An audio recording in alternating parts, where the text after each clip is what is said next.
Angga Anggareni Dewi, mahasiswi STT Ekumene Jakarta. Saya membuat video ini dalam rangka memenuhi tugas mata kuliah Hermeneutik Alkitab yang diampu oleh dosen Bapak Dr. Timotius Bakti Sarono.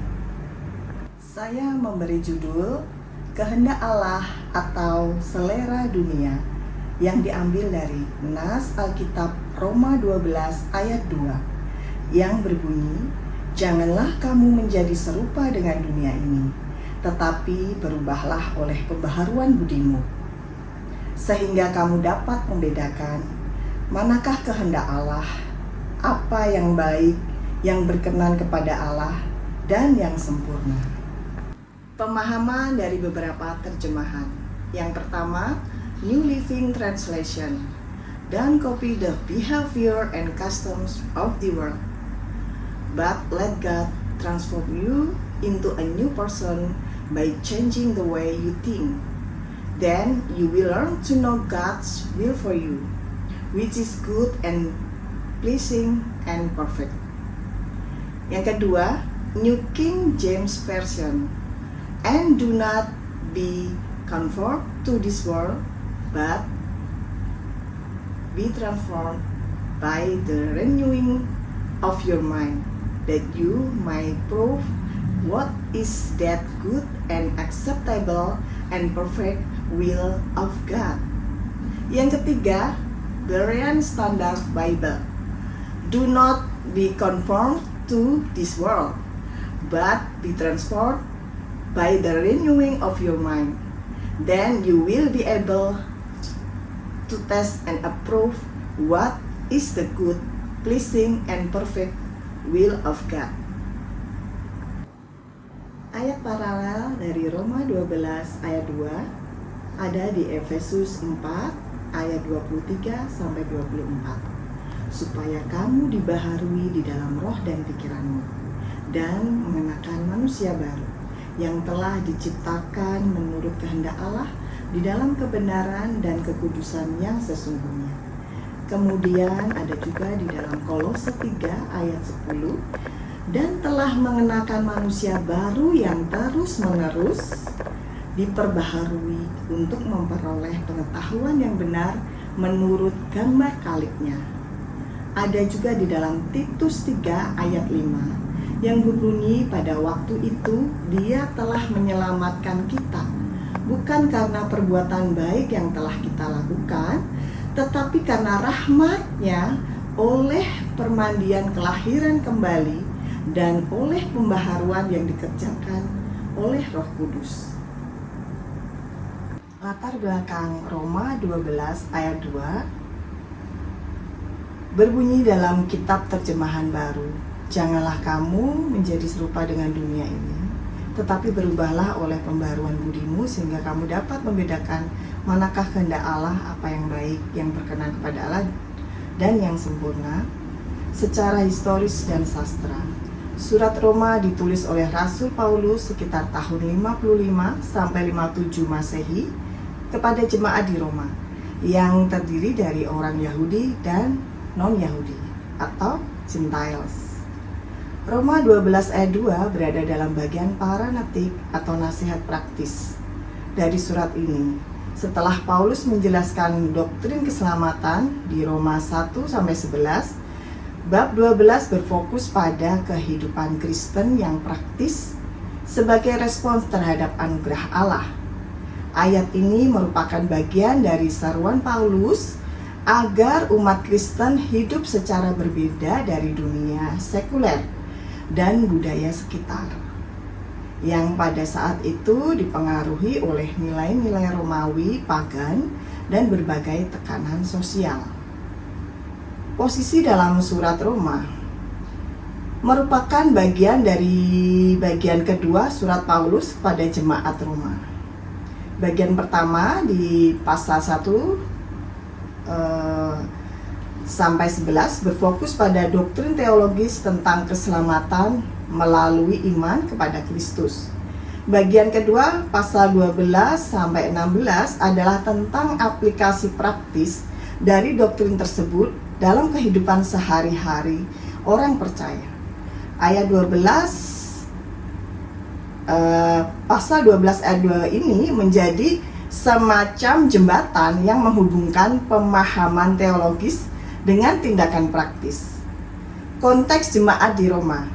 Jemaat di Roma terdiri dari orang Yahudi dan non-Yahudi.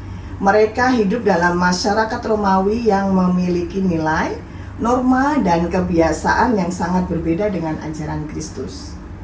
Oleh karena itu, Paulus menasihati mereka untuk tidak serupa dengan dunia ini, yaitu tidak mengikuti pola pikir dan perilaku yang dominan di sekitar mereka. Untuk konteks teologisnya, ayat ini menekankan panggilan untuk hidup kudus dan terpisah dari dunia sebagai respon terhadap kasih karunia Allah yang menyebutkan persembahan yang hidup. Transformasi ini bukan usaha manusia semata, tetapi hasil karya Roh Kudus yang memperbaharui pikiran. Paulus menegaskan bahwa orang Kristen harus memiliki pola pikir yang berbeda dari dunia yang memungkinkan mereka untuk memahami dan menjalankan kehendak Allah yang baik, berkenan, dan sempurna. Konsep pembaharuan budi terkait dengan karya keselamatan Kristus yang memampukan orang percaya untuk hidup sesuai dengan standar ilahi, bukan standar duniawi. Komentaris Roma 12 ayat 2 menurut Barnes, jangan dikonformasi. Artinya bukan hanya gaya hidup duniawi atau fashion, tetapi juga cara berpikir dan penilaian yang dipengaruhi pandangan dunia yang keliru. Kemudian dari Hastings menyoroti 3 bagian dalam ayat ini. Yang pertama, dikondisikan menurut dunia. Kedua, makna transformasi menuju pembaharuan pikiran. Dan yang ketiga, maksud dari memuji kehendak Allah. Komentaris yang ketiga menurut Pulpit Sermon atau C.H. Irwin menekankan bahwa pikiran manusia itu lentur atau impressionable, dapat dipengaruhi oleh dunia, tetapi juga dapat dibentuk oleh Tuhan. Morfologi dalam Roma 12 ayat 2. Do not be conformed. Dalam bahasa Yunani, systematiseste. Verb, present imperative middle or passive. Orang kedua, jamak.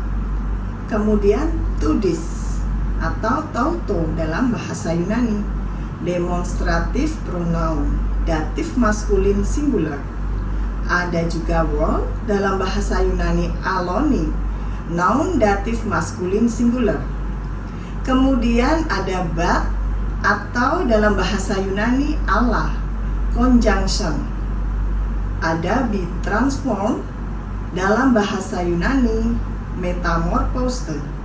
Verb, present imperative middle or passive. Orang kedua jamak. By the atau te dalam bahasa Yunani. Artikel datif feminin singular. Your atau of your atau tau dalam bahasa Yunani. Artikel genitif maskulin singular. Mine atau nos dalam bahasa Yunani. Noun genitif maskulin singular. Kemudian then dalam bahasa Yunani eis, preposition. You dalam bahasa Yunani himas, personal possessive pronoun, akusatif orang kedua jamak. Will be able to discern dalam bahasa Yunani dokimasein. Verb, present infinitive active. What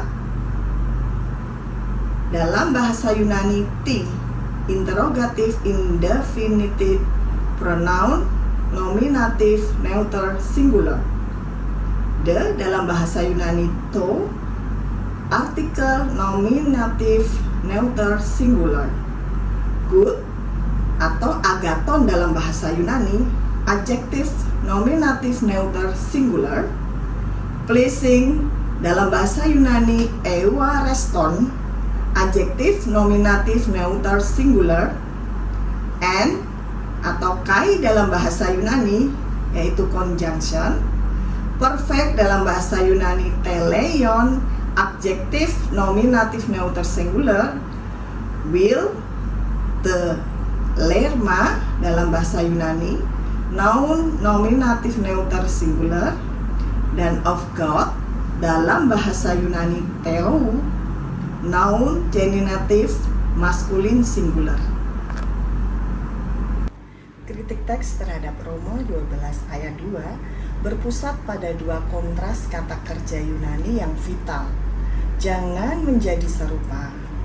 Sistes mati seste, perubahan bentuk luar yang sementara, dan berubahlah atau metamorphose, transformasi substansial dari dalam seperti metamorfosis kupu-kupu. Keduanya adalah perintah berkelanjutan yang menyiratkan peran aktif Roh Kudus. Transformasi ini secara spesifik terjadi melalui pembaharuan budimu atau anakainosis taunos yang menargetkan nos atau pusat rasionalitas dan penilaian moral, bukan sekedar kecerdasan.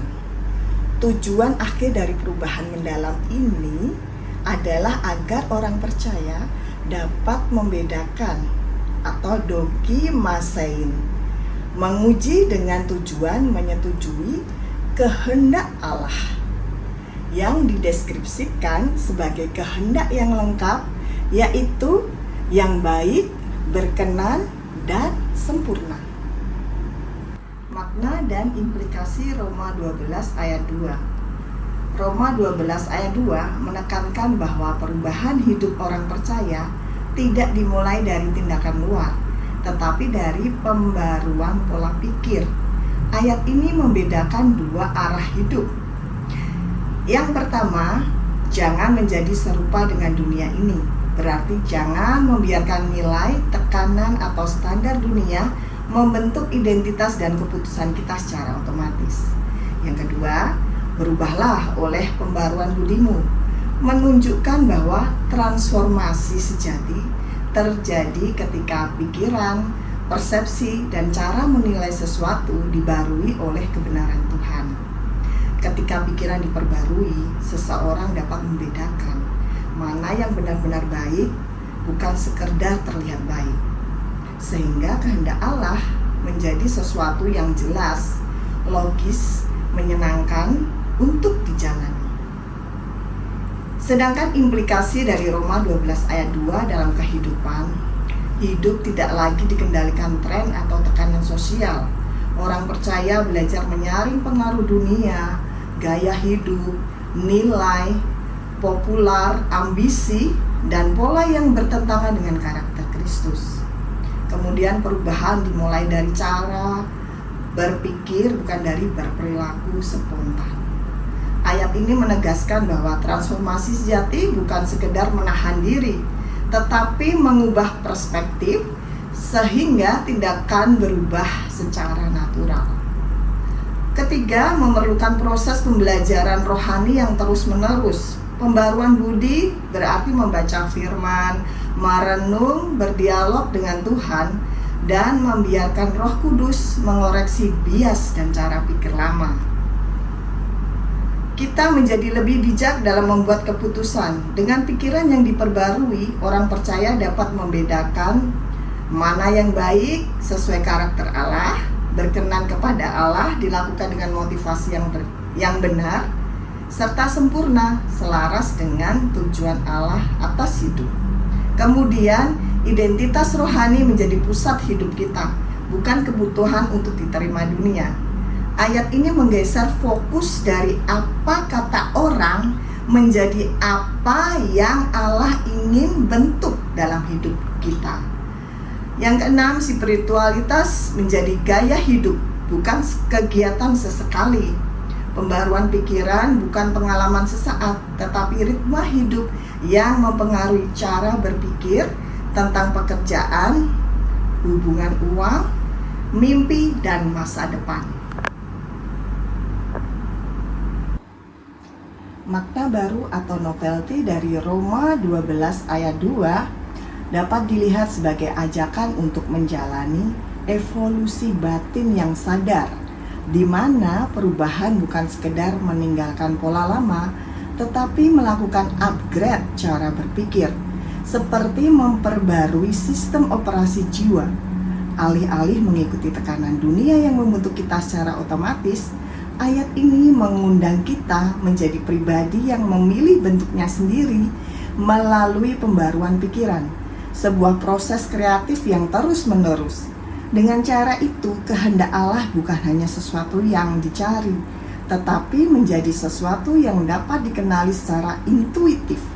Karena pikiran yang diperbarui selaras dengannya, sehingga kita dapat melihat kebaikan, kesenangan, dan kesempurnaannya bukan sebagai aturan, tetapi sebagai alur hidup yang paling natural bagi diri kita yang baru.